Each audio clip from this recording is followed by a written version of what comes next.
एवढा मोठा कडक कायदा सरकारने कशा करता केला आणि हा कडक कायद्याचा गैरवापर करून आज सावकारीच्या माध्यमातून पैसे मिळत नाही म्हणून घरात जायचं आणि त्या मुलीवर नजर टाकायची आणि कोर्ट देखील त्याला काही शहानिशा करणं करता सोडत असेल तर निश्चितपणे आम्ही त्याच्या ऑर्डरच्या विरोधामध्ये हायकोर्टामध्ये जाणार।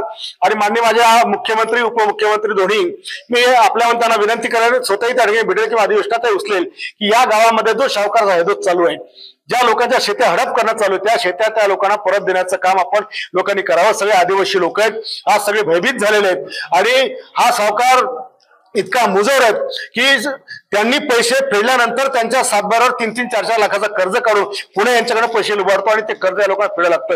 एवढी गंभीर स्थिती या ठिकाणी आहे आणि म्हणून जो सावकार पैसा करता मुलीला विकायला लावतो अशा मुजोर सावकाराची मस्ती महाराष्ट्र सरकारने उतरवली पाहिजे। तारापूर बोरखेड या आदिवासी बहुल गावांमध्ये आदिवासी समाज वास्तव्य करतो।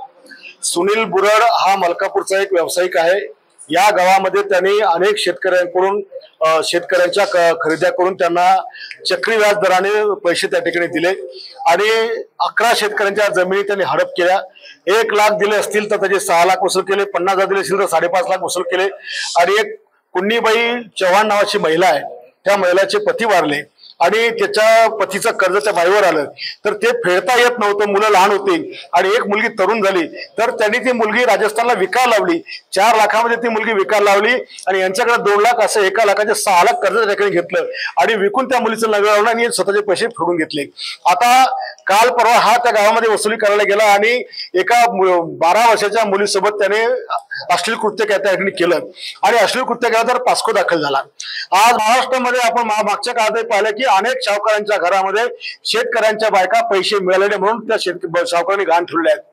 अनेक ठिकाणी सावकारांनी त्या शेतकऱ्यांच्या मुलीवर त्यांच्या बायकावर शेतकऱ्याच्या व्याजाचे पैसे भेटलेले म्हणून त्यांच्यावर अतिप्रसन्न केलेलं आहे। असं देश विदेशातील प्रत्येक घडामोडींचे लाईव्ह अपडेट मिळवण्यासाठी आता साम टीव्हीच्या सर्व सोशल मीडिया प्लॅटफॉर्मला लाईक, फॉलो आणि सबस्क्राईब करा। तसंच सर्व नोटिफिकेशनसाठी बेल आयकॉन प्रेस करायला विसरू नका।